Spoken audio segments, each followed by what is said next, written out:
కొంచెం వాళ్ళకి సౌకర్యవంతంగా ఉంటుంది ఏమన్నా తీసుకెళ్ళాలి. వాళ్ళు దుర్భర పరిస్థితుల్లో ఉన్నారు. ఇప్పుడు రైట్ టు ఎడ్యుకేట్ అనేది ఒక యాక్ట్ పాస్ చేసాం మనం పార్లమెంట్ లో 2012లో.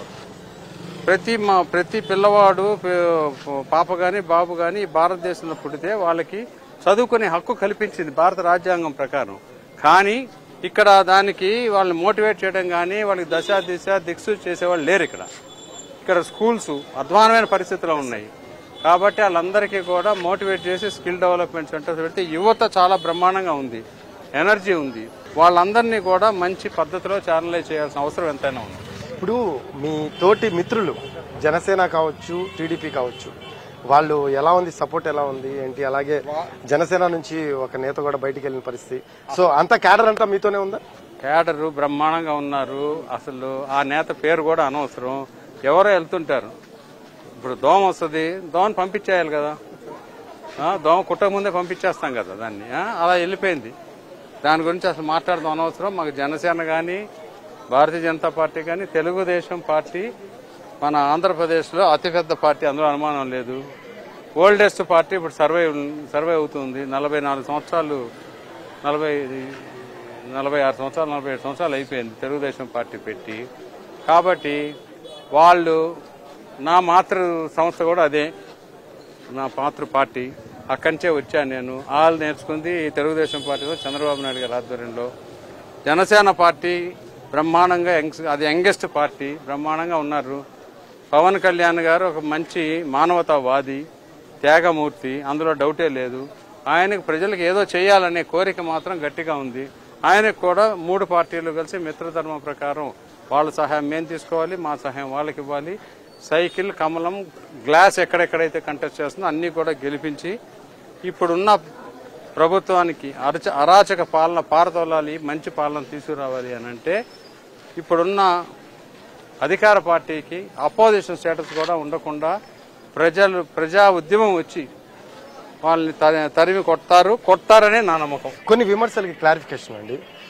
రోడ్లు ఎన్ని ఉన్నాయో తెలియదు, అలాగే విమానాల్లో తిరిగేవాడు సుజనా చౌదరి, అతనికేం తెలుసు పశ్చిమ నియోజకవర్గం గురించి అనే వాళ్ళకి మీరేం సమాధానం చెప్తారు? ఎస్, నేను విమానాల్లోనే తిరుగుతాను. విమానం ఉన్న చోటల్లా, విమానం లేకపోతే కారులో వెళ్తాం, దగ్గర ప్లేస్లో అయితే సైకిల్లో వెళ్తాం, లేకపోతే స్కూటర్లో కూడా వెళ్ళాలి. దేంట్లో అయినా వెళ్ళాలి, ఎక్కడికి వెళ్ళాలి, గమ్యం ఎక్కడికి నాకు తెలుసు. విమానాల్లో తిరిగే వాళ్ళు అని అంటే ఆయన ఢిల్లీ విమానాల్లో కాక ఆయన ఏమన్నా బస్సులో కానీ రైలులోనే వెళ్తాడో కనుక్కోండి అలాంటి వాళ్ళకి. ఆ రోడ్లు కానీ, ఆ గతంలో చేసిన ఎమ్మెల్యే కానీ, ఎంపీగా వెలగబెట్టిన ఆయన కానీ ఒకప్పుడు దురదృష్టం అంత దారుణమైన మనిషి అని మేము ఎప్పుడు పక్కనే ఉండి ఇంట్లో దొంగను పట్టుకోలేమని అంటారు కదా, అలా జరిగిపోయింది. అది గతం కదా. అతని గురించి ఎంత నాకే సిగ్గేస్తుంది. అతని గురించి మీరు ఎవరన్నా కానీ మీడియా వాళ్ళు ఎత్తుతుంటే ఒక 10 మంచి యాపిల్స్ అనుకుంటాం, మంచి కమలా పండ్లను తెస్తాం, ఒక కమలా పండు ఇలాంటిది వస్తుంటది. వాళ్ళ గురించి ఆలోచించకూడదు. కుళ్ళిపోయింది. అది కుళ్ళిపోయిన పరిస్థితుల్లో అతని పరిస్థితి మొదట్లో అనుకున్నాను, అయ్యో పాపం అతను ఇంత ఈ స్థితి పట్టిందే అని సానుభూతి. ఇప్పుడు అది కూడా లేదు. కుళ్ళిపోయిందని ఎవరు అన్రిపేరబుల్ లైట్ తీసుకోవాలా, అన్రిపేరబుల్. దాని గురించి అసలు మనం ఆలోచించకూడదు. ప్రజలు మీరు మీడియా టైం వేస్ట్, వదిలేసేయండి. Right, coming to point. ఇప్పుడు ఇక్కడ మైనార్టీ సోదరులు చాలా ఎక్కువ మంది ఉన్నారండి, 41,000 మంది ఉన్నారు ఓటర్స్. మైనార్టీ సోదరులకు ఎటువంటి హామీ ఇస్తారు? అలాగే బీజేపీ నుంచి ప్రాతినిధ్యం వహిస్తున్నారు కాబట్టి ఖచ్చితంగా వాళ్ళకి అండగా ఉండాల్సిన అవసరం ఉంది మీకు. వాళ్ళలో కొన్ని ఇవి ఉన్నాయి, లైక్ అపోహలు ఉన్నాయి, దాన్ని నివృత్తి చేయాల్సిన అవసరం కూడా ఉంది. సో ఏం చెప్తారు? నాకు మైనార్టీలకి మెజార్టీకి తేడా లేదు. హిందూ, క్రిస్టియన్, ముస్లిం బాయిలోగా చక్కగా వాళ్ళు నివసిస్తున్నారు. వాళ్ళకి ఏదైనా అపోహలు ఉంటే అన్ని నేను నివృత్తి చేస్తానే ఉన్నాను. సోదరులు కానీ, క్రిస్టియన్ సోదరులకు కానీ మైనారిటీ అంటే తక్కువ శాతం ఉన్నవాళ్ళు, వాళ్ళకి ప్రొటెక్ట్ చేసేదానికే మేము ఉన్నాం ప్రజాప్రతినిధులం. ఇప్పుడు వక్ఫ్ బోర్డు కానీ, చర్చిలు కానీ, మసీదులు కానీ వాళ్ళ ప్రాపర్టీస్ అన్నిటికీ సరిహద్దులకి కాంపౌండ్ వాల్స్ కట్టించడమా లేకపోతే ఫెన్సింగ్ వేయించడమా అది కూడా నేను చేపిస్తాను. ఎమ్మెల్యేగా చేపించి మైనారిటీ పిల్లలకి ప్రత్యేక శ్రద్ధ వహించి వాళ్ళకి మంచి మార్గంలో పెట్టాలి. ఎందుకంటే ఈ నియోజకవర్గంలో బ్లేడ్ బ్యాచ్ అంటారు, మరి ఎంతమంది తెలుసో తెలీదు. ఎక్కువ బ్లేడ్ బ్యాచ్లు, గంజాయి, దాంతో పిల్లల్ని యువతరాన్ని పాడు చేస్తా ఉన్నారు. వాళ్ళకి స్పెషల్ క్లాసెస్ పెట్టి ఆ బ్యాచ్లో ఉన్న వాళ్ళని కూడా తీసుకెళ్లి లోపల 4 రోజులు జైల్లో పెడితే కాదు, వాళ్ళకి ఒక రీఓరియంటేషన్ ప్రోగ్రామ్ నడిపించి వాళ్ళందరినీ కూడా మంచి మార్గంలో పెట్టాలి. రీహాబిలిటేట్ చేయాల్సింది ఎట్టి పరిస్థితుల్లో. వాటికి అనేక స్వచ్ఛంద సంస్థలు ఉంటాయి. కార్పొరేట్ సోషల్ రెస్పాన్సిబిలిటీ ఇవ్వడానికి అనేక కేంద్ర ప్రభుత్వ సంస్థలు, ప్రైవేట్ సెక్టర్లో అనేక కంపెనీలు ఉంటాయి. ఆ కంపెనీల దగ్గరికి అంతా వెళ్లి భారతదేశం మొత్తం ఇంటర్నేషనల్ గా కూడా కొన్ని ఫండ్స్ ఉంటాయి.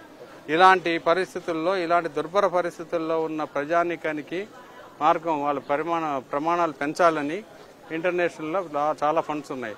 వాళ్ళందరి దగ్గరికి తిరిగి తీసుకొచ్చి 22 డివిజన్లో 22 ఆఫీసులు పెట్టి ఎంపీ గారి ఆఫీస్కి ఇక్కడికి అనుసంధానం చేసి వీటన్నిటికీ కూడా కేంద్ర ప్రభుత్వ పనులేమో ఎంపీ గారితో చేపించి ఇక్కడ ఇవన్నీ కూడా రాష్ట్ర ప్రభుత్వంలో నేను అనుసంధానం చేపించి అన్నీ కూడా అంటే 5 సంవత్సరాల్లో ఈ ప్రజలకి నేను దత్తత చేస్తున్నాను. మా అమ్మగారు ఊరు పొన్నవరం అంతా అయిపోయినాక 3 మీటింగులు పెట్టా. ఇంకా ఏమన్నా కావాలా అని. ఏమీ అక్కర్లేదు, మీకు ధన్యవాదాలు నమస్కారం పెట్టి నాకు సన్మానం చేసి పంపించారు. అంటే చిన్నది అది, దానికి ఒక 1000 వంతులు ఉంటుంది. అది చిన్న విలేజ్. ఈ నియోజకవర్గానికి కూడా ఇప్పటికీ కేఎల్ రావు గారు అందరు ఎలా చెప్పుకుంటున్నారో సూర్యచంద్రులంత వరకు నా పేరు, మా కుటుంబం పేరు చిరస్థాయికి ఇక్కడ ఉండాలని, మా పార్టీ పేరు ఇక్కడ ఉండాలని, భారతీయ జనతా పార్టీ తరఫున మొదటి జెండా ఇక్కడ వేయాలని నా కోరిక. ఇక నగరాలు సామాజిక వర్గం అనేది మెయిన్ రోల్ ప్లే చేస్తుంది. సో వాళ్ళకి ఎటువంటి భరోసా ఇస్తారు, హామీ ఇస్తారు? ఎప్పటి నుంచో మేము వెనకబడి ఉన్నాము కొన్ని అంశాల్లో అనేది వాళ్ళకు ఉంది. What you say? నగరాల సామాజిక వర్గం వాళ్ళందరినీ కలిశాను. వాళ్ళు ఒక్కలే కాదు, వాళ్ళు డెఫినెట్ గా వాళ్ళకు ఒక చరిత్ర ఉంది ఇక్కడ. ఆ చరిత్రని మళ్లీ వాళ్ళు గర్వించుకునే విధంగా నగరాలకి సహాయం చేయటం అన్ని వర్గాల వారికి.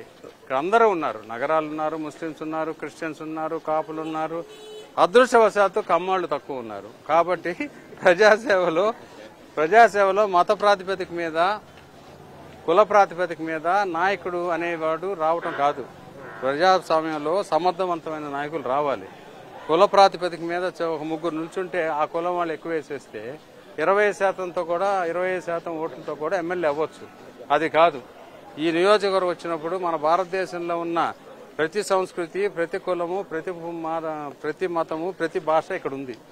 వాళ్ళందరికీ వెళ్ళి నేను వాళ్ళ భాషల్లో మాట్లాడగలను. కొన్ని భాషల్లో హిందీ కానీ, ఇంగ్లీష్ కానీ, తమిళ్ కానీ, అన్ని. తెలుగు అయితే సరే. కాబట్టి నగరాలనే కాదు, డెఫినెట్ గా నగరాలు చాలా ఇంపార్టెంట్. ఇది రేపు కూడా చాలా ఇంపార్టెంట్ నాయకులు కొంతమంది చేరుతున్నారు భారతీయ జనతా పార్టీలో, కొంతమంది తెలుగుదేశంలో చేరుతున్నారు, కొంతమంది జనసేనలో చేరుతున్నారు. ఏ ఒక్క వర్గానికి ఎటువంటి రకమైన నష్టం జరగకుండా సామాజిక సమతుల్యం పాటిస్తూ సమగ్ర అభివృద్ధి చేస్తాం పశ్చిమ నియోజకవర్గానికి. అది మాత్రం నేను చెప్తున్నాను, అది ఛాలెంజ్. టీడీపీ ఇంతవరకు ఎవరైనా వచ్చి ఎవ్రీ వీక్లీ రిపోర్ట్ పెడతాం, మంత్లీ రిపోర్ట్ పెడతాం. దాంట్లో ఉన్న సలహాలు, సంప్రదింపులు. నేనేం చెప్తున్నాను, आप समस्या बोलो समाधान देंगे, आप सुझाव भी दे दो, जो भी मुद्दा है आप लेके आओ मेरे पास. అది చెప్పేది.